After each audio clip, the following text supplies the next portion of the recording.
menyampaikan bagaimana cara melakukan perawatan luka kotor. Nah, yang pertama yang harus kita lakukan yaitu persiapan alat. Nah, setelah melakukan persiapan alat, kita cuci tangan terlebih dahulu. Setelah itu, kita menutup privasi klien sampiran atau tirai. Setelah itu, kita mengatur posisi klien senyaman mungkin. Kita atur posisi klien senyaman mungkin. Setelah itu, kita sebelumnya menutup bagian area tubuh klien yang tidak luka menggunakan selimut. Setelah itu, kita membuka set steril. Nah, jangan lupa kita memasang perlak juga atau pengalas di bagian bawah luka. Dan juga kita mendekatkan bengkok. Nah, setelah itu baru kita memasang handscoon. Nah, handscoon di sini kita memasang handscoon bersih. Nah, setelah memasang handscoon, lalu kita akan melakukan pembukaan balutan. Nah, di sini kita menggunakan pinset anatomis dan pinset chirurgis.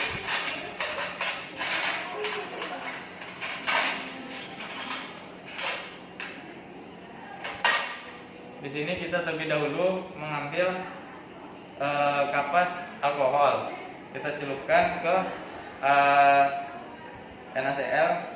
Kita bersihkan.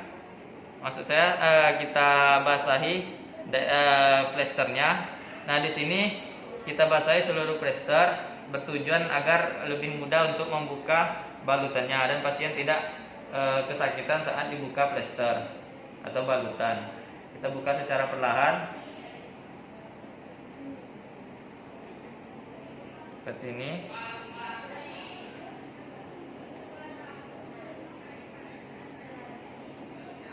Nah, lalu kita buang ke bengkok.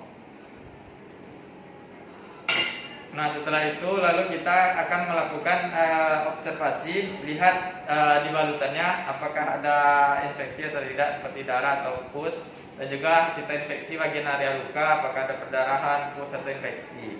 Nah, setelah itu kita buka sarung tangan. Sebelum buka itu kita akan melakukan irigasi terlebih dahulu. Nah, di sini kita menggunakan sprit.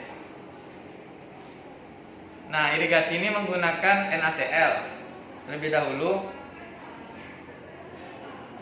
kita bersihkan. Nah, setelah irigasi menggunakan NaCl, kita menggunakan safflon. Sama, kita berikan irigasi.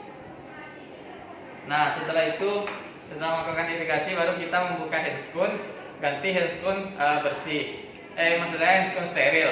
Nah, setelah memasang handscoon steril, kita akan melakukan pembersihan pada luka. Nah, di sini kita menggunakan pinset anatomis dan chirurgis. Nah, pinset anatomis berada di sebelah kanan dan pinset chirurgis berada di sebelah kiri. Lalu kita mengambil kasa steril.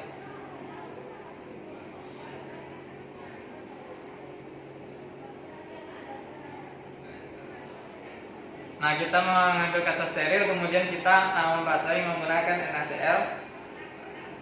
Nah, setelah itu baru kita putar atau kita keringkan seperti ini. Nah, bisa kita satukan atau bisa menggunakan satu pinset.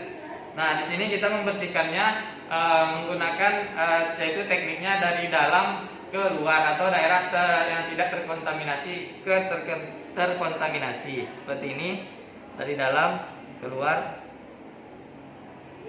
Nah, kita bisa membersihkannya sampai benar-benar bersih. Kemudian kita taruh ke larutan klorin di sini. Nah, setelah itu kita lihat jika ada jaringan nekrotik atau tidak. Jika ada jaringan nekrotik, kita bisa menggunting jaringan tersebut menggunakan gunting jaringan atau gunting nekrotik dan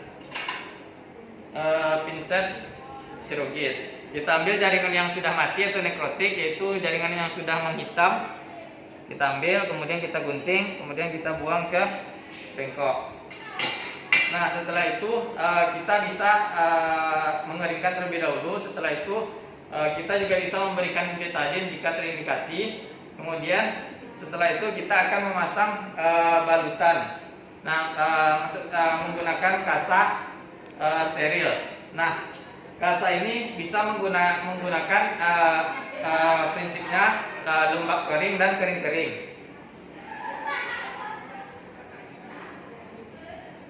Nah, di sini saya menggunakan lembab kering. Kita basahi dulu menggunakan NaCl. Kemudian kita taruh di bagian luka. Nah, setelah itu lalu memasang kasa kering.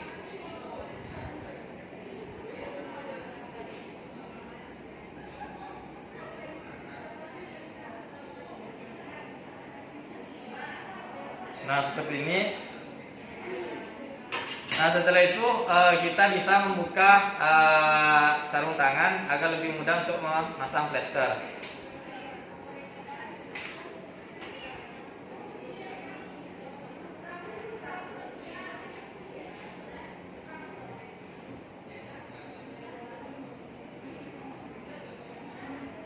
Nah, di sini kita menggunakan plester sebagai fiksasi.